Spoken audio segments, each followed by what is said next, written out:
Well, Matthew, thank you very much for giving me half an hour or so of your time this afternoon. I know you're a busy man. Just to have a chat about how you can help speakers, authors and coaches to embrace digital storytelling in their world, in their work that they do. So I just want to do a little bit of an overview, just having a look at your bio, which I absolutely love, as you know. So Matthew is one of the speakers on the Brand Activators Speaker Bureau, which I manage. So you speak internationally now, don't you? Yeah. I started off, actually, we used to film interviews, like backstage interviews with keynote speakers and the like, and experts at large events, as we were brought around the world a little bit by the government at one point. And it ended up then that I was started to being asked to speak, and absolutely fell in love with that. So yeah, I've spoken pretty much everywhere in the world, apart from maybe Australia, Canada. I know I've spoken in Canada. Yeah, everywhere bar maybe some of the Asian countries and Australia. Yeah, sure. Oh, what I love about the way that you speak is you're quite controversial, aren't you? You say it as it. Sorry? Agree? I say you're quite controversial, aren't you? You say it as it is. I've got a bit of a potty mouth sometimes, but I think that comes from being passionate about what I'm talking about, and I mean, somebody, I don't know whether it was kind or unkind, but called me the Irish Gary V, but I'll take that. No, there's some things that frustrate me about the industries, and things frustrate me about mediocrity, and sometimes that I think that the pace of change as well isn't fast enough for my liking, especially in broadcast industries, for example. Brilliant. Well, let me give a little bit of an overview of who you are for the audience today. So you're a digital media entrepreneur, an executive producer, a digital futurist, a mentor, and as we've just mentioned, an international speaker. You're the founder and chief executive of Nevada Studios, which is based up in Newcastle on Tyne, but you're working around the world, aren't you? Working internationally. Yeah. Worked Finland, Sweden, Denmark, Germany, US, of course. A lot of work in North America, and yeah, it tends to be that it's a lifestyle business in the sense that we like to live up in the north of the UK, but we can work with anyone anywhere. So and we do all the time. Brilliant. I just want to read out this quote or testimonial that you've had, Matthew. Matthew is truly exceptional, creative and a true visionary. His knowledge of the digital landscape is uncompromising and is one of the most impressive digital leaders I have ever met. A joy to work with. And that comes from Discovery Networks, no else. What a testimonial that is. Yeah, there was a few beers in that one, I think. Look, I've been lucky enough to work with some brilliant people in very large organizations like Discovery Channel. And what we're doing with them, while I can't really speak about it, it's not live yet, but what we do with them is world first and groundbreaking in terms of format and the style of content that we're creating for them. So, and that is there are even in a large organization, there are that can be quite slow to turn. There can be individuals who are really game changers. So that was a very kind quote from someone who I admire greatly. So. Brilliant. So digital storytelling, I'm intrigued. Tell me what is that, and in layman's terms, how can our speakers, authors and coaches embrace storytelling? I think, well, I was thinking about this a lot, obviously, when we were talking about this, and actually some of this is preaching to the converted, because keynote speakers are intrinsically and inherently good at telling stories. The good ones are, certainly, and but I think it comes from my brand of it, or my journey has been around knowing yourself. Mm-hmm. So I believe as a communicator of any kind, whether it's media or technology, developments or anything where you're dealing with mass audiences, multi-million audiences in most cases, that you have to have empathy and also know yourself. So knowing yourself first, and why you get up in the morning, what you're trying to achieve, why you're different, with a bit of humility thrown in, but also how you're going to make your dent in the universe. I think that's the starting point for any digital storytelling. And that is underpinned by empathy. Empathy is massive in being able to communicate when it's not your story. You know, I think giving voice to others is the most powerful thing a speaker can do, actually. Yeah. So a lot of my work has been giving people voice. So how can I, for example, how can I communicate as a 17-year-old, African American boy from Chicago to millions of people? How can I be someone from the LGBT community in Norway? How can I do you know what I mean? How can I empathize and tell stories about mother and baby? Yeah, you know, and it's just so empathy is massive. So there are some elements in that: understanding culture, understanding society, understanding human nature. Intrinsic in that is psychology, understanding tribes, how we group together. I mean, even now you're seeing it in our current environment, our current situation, where we are tribal, we are communal, we try to attach ourselves to different groups. So therefore, when you're telling stories digitally, you have to understand all those component parts to make an impact. Cool. And you're working with a couple of speakers now, aren't you, on developing digital storytelling for them, their story, and the packaging of support? What is that? Yeah, so basically, I mean, a lot of people that I talk to and work with, especially people who are either presenters, broadcasters, experts, speakers, it tends to be that we work in the communications and media industry. We still work in this kind of linear format. So the first thing I say when people come to me and talk about, I want to make a TV series, or I want to be a speaker about this, or develop my personal brand, and buzz phrases. Well, actually, what I tend to do is say, no, you want to create a brand that you own, and you're the the overarching element to it. But that doesn't mean you want to make a speech somewhere or do a TV show. It means you create a multi-channel, multi-format structure. You see what I mean? Where I'm using all the digital channels and using all the types of content to tell lots of stories. And sometimes I'll tell you what's not good and doesn't work. A lot of the time when people have the attitude of, oh, I must, especially right now, I must get out there and communicate. Well, actually, I've not really communicated, say on LinkedIn, for example. Oh, we can offer this, I can offer that. People see through that. So authenticity is massive.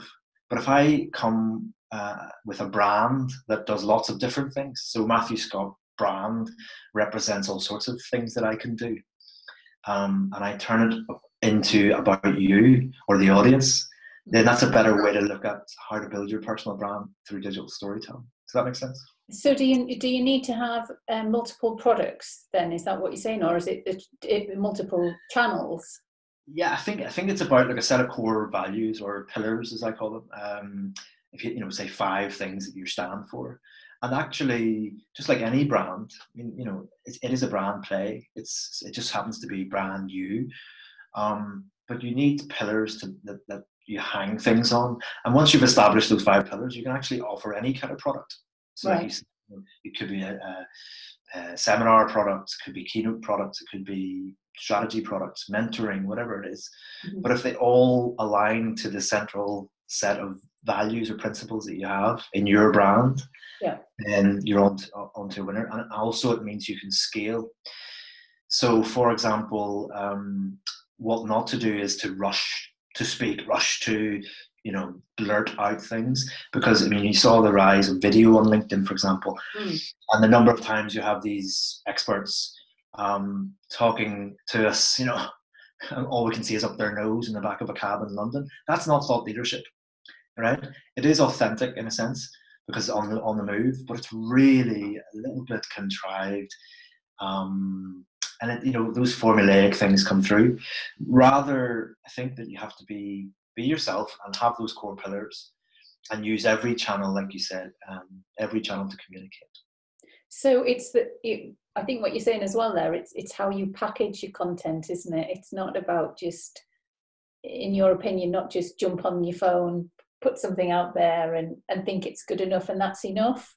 I think that, look, I'm not against people jumping on their phone and saying what they believe or saying how they feel. I think that has its place. Mm-hmm. However, I do think the whole thing needs planned out. It's a bit like reactive, PR people will tell you from a traditional point of view, and social media marketers will tell you, you have planned and you have reactive. So reacting to something, oh my goodness, I've just been in the middle of London and okay, that's interesting content and it's vibrant. But actually the measured content and the range of content and the range of channels and how you're multi-format, multi-channel. So I think that's the better thing to focus on. So strategically, how are you going to package this out? And is that sort of analogy of, don't panic produce. I've just made that up. Don't panic produce. I like it. Well, yeah. creative people. So quality over quantity. Definitely. I mean, I've spent the last 2 weeks actually speaking behind the scenes to people, not really speaking up front and center. I've just been speaking directly, face to face with people on video chats and things. And that's a better way, I think, to engage at this particular time, rather than running to tell the same story again that everyone's thinking and feeling. So unless it's something unique. And one-to-one in that instance works very well, doesn't it? To be able to do the video chat with one-to-one, to have the meeting face-to-face, but virtually, obviously. Well, remember, I mean, anyone who's in the speaking game wants to affect one person, and if you can affect several people at once, that's fantastic. But it's establishing something of value for that one person is the most crucial thing, because typically, because we're communal, because we're aligned to certain threads that are similar, if you get through to one person, you're likely to get through to more, to others. So again, that's where the empathy thing comes in. What is it makes you special? How can you communicate in an authentic way? What are the channels that you use? You do not have to use all the channels. Certainly I don't. And I use certain things for personal, certain things for business. Just by the way, I came into LinkedIn very early. And I know how social media networks work. I even built social media networks myself. So utilizing that was my weapon of choice. But you don't have to create a plan that includes every damn channel. One of the teasers, however, that I would say to people is, "What's your TikTok strategy?" And they think, "Oh, I just got used to Twitter." Well, no, don't be throwing more at me. So. Top tips for businesses then. Throw it at me. Yeah, I think again, think about those core pillars. Think about why it is what you do, why you do what you do. Write them down. Get a strategy in place that is absolutely multi-channel. Is absolutely authentic. The content formats don't have to be beautiful production values, but they have to be interesting. Stories, by the way, still follow a start, middle, and end pattern. So get those things, have ideas, talk to people, talk to trusted colleagues and friends and loved ones about what it is that makes you special, because we are all unique, even if we're in similar fields. Strategically think of it. I mean, if I get audiences to draw a line with their finger, and that is where we are at the moment. We're linear. Everything, we make content, we put it out, we see what happens, and it falls off the end of the line. Well, what about if it's circular? And then what about if it's 3D circular? Do you see what I mean? So you build a strategy from this point, the apex in the left corner, and actually just map out the different content themes, different formats, different channels, and then actually that creates an amplification, if you know what I mean. It's very hard to show that slide. Yeah, get that. Yeah. It shows if today is the starting point, and this is the graph. Actually, if you plot content points in our content themes in here, content channels in here, and broaden everything as you go over a 6 months timeline. That's the basis. That's the basis of any strategy I would do for anybody. That's a great way to look at it, because you tend to think, I'm sure I'm not alone in this, but when you think about content planning, you tend to think about a grid, a sort of Monday to Friday type grid with little boxes and put in your stuff, but you don't tend to look at it as a rise, you know, with the apex and how I think you're analysing your content as well that you're putting out. And Remember, are you changing it or tweaking it or developing the story? Yeah, well, that's what it is, though. I mean, a line that I use a lot when I'm speaking is social media is a collection of moments and movements. So if you think of that apex sort of amplification idea, that you're widening and widening and widening over a timeline. Well, actually, social media, we post, you post, they post, she posts, he posts, and if actually that's the set of movements. But if you then connect up those movements enough, or you hit a rich seam of content or a hashtag, whatever, then actually the moments become movements. Do you see what I mean? Yeah. And we see that with viral content. We see that with a lot of stuff around NHS, supporting the NHS right now. A lot of people are posting their moments, right? Individual people are posting, support NHS, and then sharing and and then suddenly those get enough to become a movement, and it is momentum over time, and it is amplification. Yeah. Now, if you actually plan for that, and by the way, don't listen to anyone who says you can make things go viral in that sense, but you can get it so far, because viral is out of control by its nature, but you can certainly reach mass audiences by planning. So if you plot your own moments on social channels, you know, here's my view on. So I did, for example, in January, February, I did a 3-part post series on LinkedIn about the new Quibi entertainment platform coming out, and each post interlinked. It was done the same day for 3 days in a row, interlinking and linking the stories together. And those are 3 sets of moments that created a movement in itself.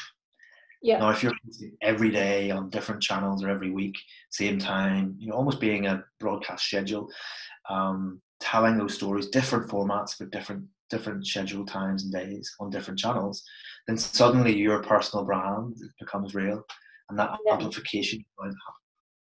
Because I think we tend to post almost as a news flash, as like a one-off, and thinking about it as, like you say, as moments, and developing that story is a truly strategic way to do that. Is there a format that you have for that you would share with us, or a schedule, or how you work internally? Yeah, I do. I mean, again, any conversation, any project that I'm involved in starts with that kind of amplification map. It's like, where are we where are we today? What do we have? What do we hold? So what data do we hold? So some people on this will have, 10,000 followers on this or that, or 50,000, 5 million, whatever. So that's what the data and the audience you hold. Well, and then match that to a set of goals over here, and the largest amplification piece. Well, what are the strands that I can start to plot? What are the themes, and what do I want to talk about on what channel? And again, those sets of moments will create movements. Yeah. And it's organic, it's authentic. If you remember that thing at the top, we talked about 5 pillars, the 5 things that you're about, or whatever, or that you want to get across a certain way.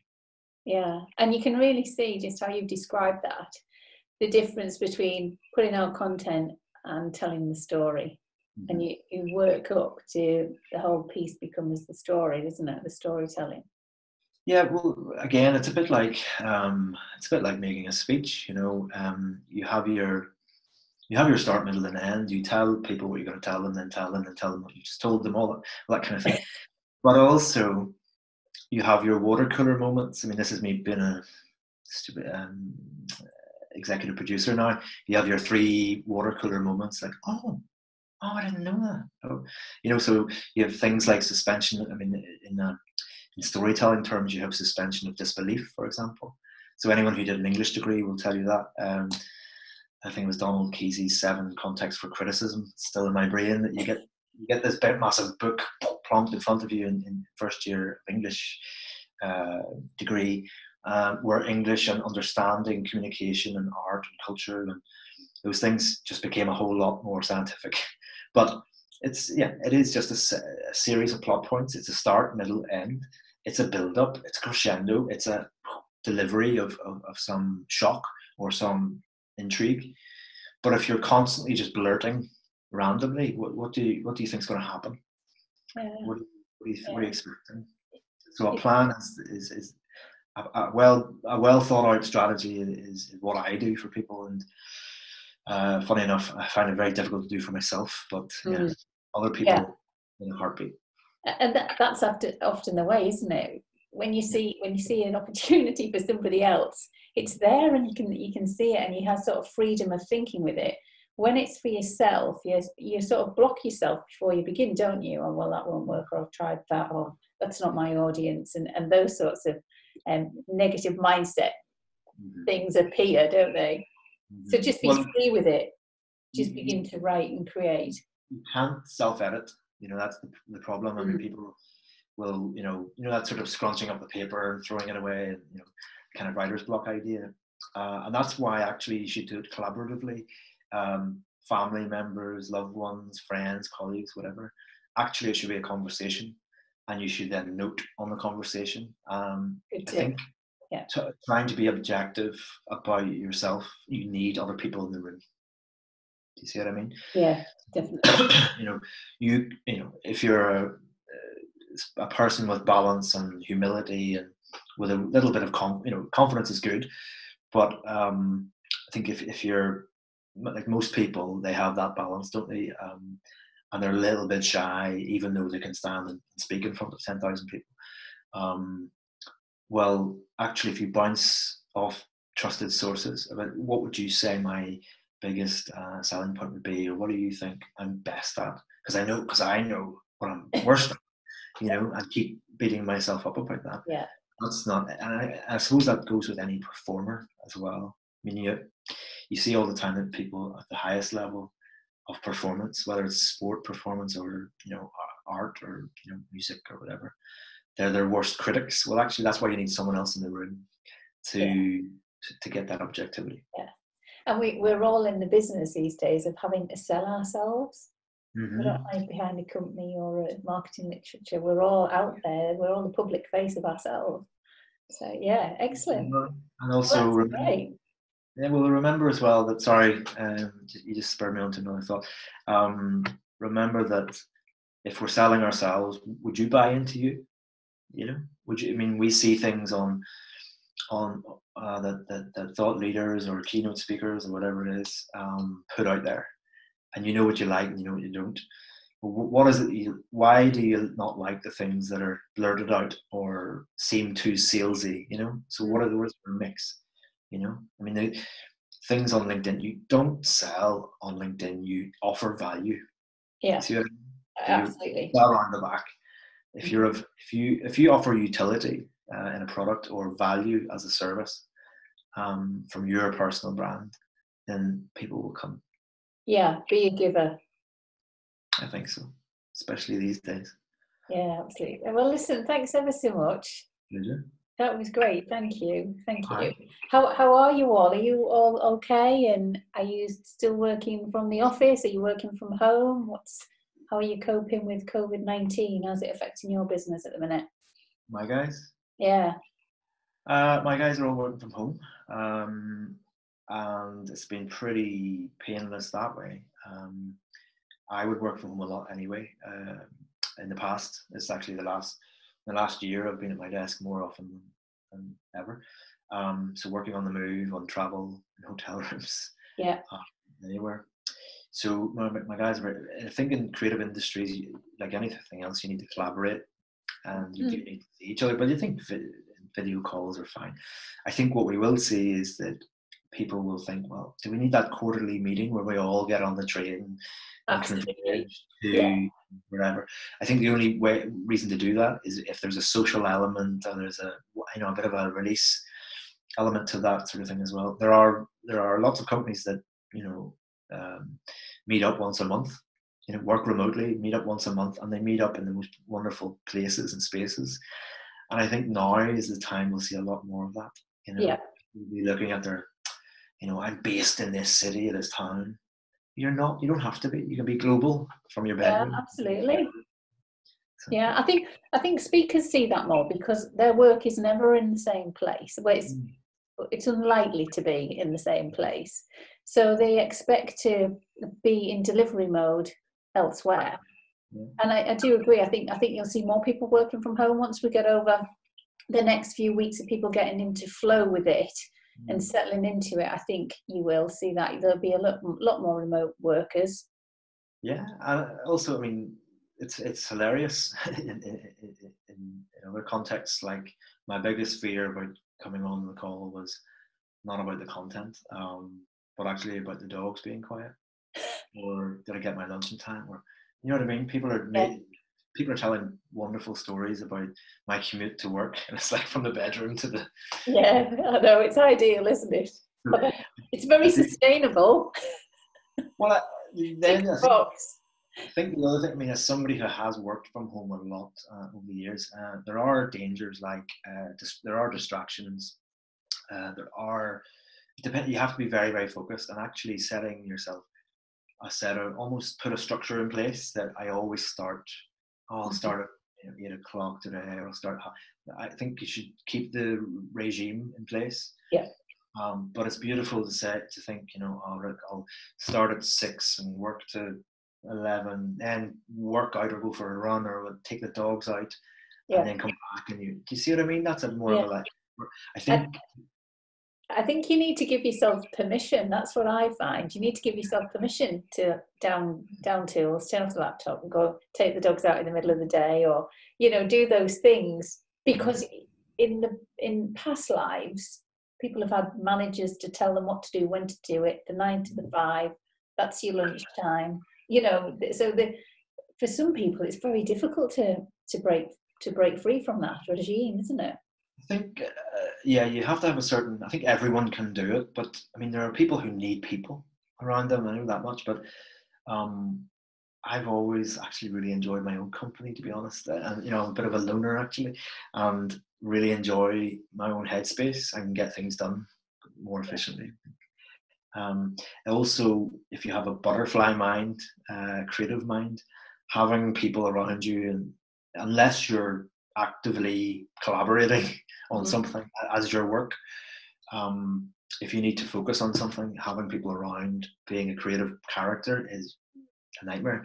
So, this solace is actually pretty good, and we don't have any excuse. We've got all the broadband in the world, in the Western world certainly, and all the access. We can do video calls like this. We might as well be in the same room. So actually, business models will change, no doubt whatsoever. Companies won't necessarily be based in X. It'll just be, we're a global company because we have people in China, people in Britain, people in Ireland, people in Spain, whatever. But also, I think work-life balance will change as well. And that's what I'm more interested in. Yeah.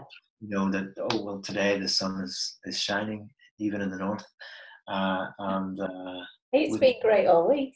Well, I think we need a good week, to be honest, weather-wise. But certainly, it gives you time to reflect. And I think anyone in our game, needs to sort of take this time to reflect on what it is they're actually trying to achieve. Which is why I said about this whole sort of what's your own story. Never mind, selling or telling your ideas to the world. What is it that you're about? And then. So I think that I'm just saying is that I think this period of isolation lets the ideas float around, and I think anyone decent will know from experience how to organize those thoughts. Yeah. And it's good to embrace that as well and not try and suppress that. And then I know from talking to quite a few speakers that those that haven't got books out, for instance, are really keen to actually sit down and start that book that they've always wanted to do and get on with that. There are other people that are creating courses or taking courses. I think people are really thinking, right, okay, self-isolate. Oh, God, I'm not used to that. So I'm going to use it productively as well, which is really good. Well, I mean, in a sense, if you were harsh about it, there's no excuse not to come out the other end more innovative than when we entered it.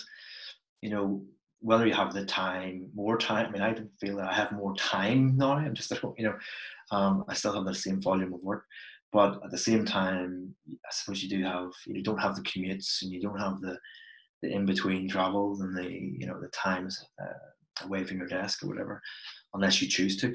I think so you can be more reflective in your more comfortable space at home. Right? But I think that, there's no excuse for not being more innovative, I think. And I think my biggest fear, by the way, for people who are keynote speakers and love it, my biggest fear was always that sort of, the website with the jazz hands and, the sharp suits and the things. And those are all fine. But I think we're in a new era of authenticity. And I actually think that people should remember that when they're considering their own brand. Look, you're as fallible as the next person. And that's something beautiful is coming out of the adversity that we're having at the moment. People are being honest. I mean, people are saying to me, how's business? And I'm saying, it's bloody awful. Yeah. It doesn't, Pure Gym, I saw the other day, are struggling, and, brilliant, dynamic, huge, scaled or scalable brands, are absolutely at the wall because of the nature of their business, the nature of their cash flow. So now we're seeing this new authenticity, new balance of some sort. Maybe it's digital humanity, or you know what I mean, things that I think about digital and being human and the importance of that. Maybe people are being more authentic. So maybe in our industry, around speaking or strategy or expertise or whatever, I think it's best to say, look, I'm rubbish at doing your financial planning. I need people to do that for me, and I'm still rubbish at it. But I'll tell you something. I'll tell you a damn story. Yeah, absolutely. Be known for who you are and what you do. Well, I just think that everyone needs that. Yeah. Come out at this period. Let the ideas float, and then. But I really do think that people need to structure. Let the ideas float into some sort of pattern. Then we can create a strategy. For people, and just stick to it. Brilliant. Well, listen, thanks ever so much.